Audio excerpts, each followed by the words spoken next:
자, 박근혜 전 대통령이 한동안의 보수의 아이돌이었었는데 그 이전에 이회창 전 총재가 보수의 아이돌 아니었습니까? 근데 이번 회고록을 보면 박근혜 전 대통령이 정치에 입문하게 된 게 나 때문이다 뭐 이런 얘기도 했다면서요? 뭐 박근혜 전 대통령과의 인연 뭐 이런 것들을 여러 가지 얘기했는데 어떤 게 있습니까? 그 1997년도 대선 앞두고 12월 2일이라고 이제 그렇게 돼 있는 것 같은데요. 그 박근혜 전 그 대통령 그 당시에 이제 야인이었죠.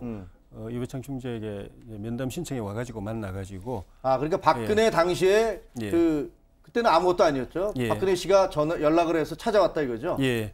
그래서 만났는데 자기가 이 아버지 유지를 이어가지고 정치를 깨끗한 정치를 해서 기여를 하고 싶다. 기왕이면은 한나라당에 입당해서 하고 싶다고 이제 스스로 이제 의사 표현을 해서 이 전 총재께서 그걸 받아들여 가지고 한나라당에 입당하게 된 경위를 이제 설명을 하셨고 그 이후에 그 박근혜 전 대통령의 그 한나라당 입당 그 이후 정치 행보에 대해서 고비고비마다 이제 평가를 해놨는데 그 본인이 그 나중에 대통령이 되겠다는 의사를 표현했을 때는 좀 놀라셨던 것 같아요. 대통령 되리라고 생각 못했다. 예, 대통령 뜻을 갖고 있다는 건 이제 생각을 못하셨고 대통령감이라고 생각을 안 하셨던 것 같아요. 그런 것이 나타나 있는데. 그건 저도 그 당시에 저 무렵에 저는 이회창 총재의 이제 보좌역을 하고 있을 때여가지고. 그랬죠. 조 전 의원이 그랬었죠. 예.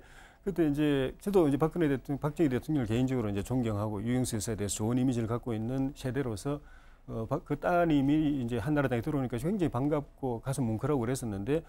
당 안에서 이제 올바른 소리를 하는 건 좋은데 혁신이라고 이제 굉장히 이제 도전적인 이야기를 하는데 그 내용이 납득이 안 되는 부분이 있었습니다. 근데 이회창 총재가 상당 부분 받아들였는데도 나중에 이제 탈당을 해버렸어요. 미래연합이라는 당도 만들고 그러다 다시 이제 또 돌아오긴 했는데 그 제가 주변 사람들한테 왜 저러실까 그러니까 대통령 뜻이 있어서 그렇다고 그렇게 하는 거 보고 저도 개인적으로 좋은 감정을 가지는 거하고 이분이 대통령 감이냐는 거하고는 전혀 별개인데 저는 그렇게는 생각을 안 했거든요.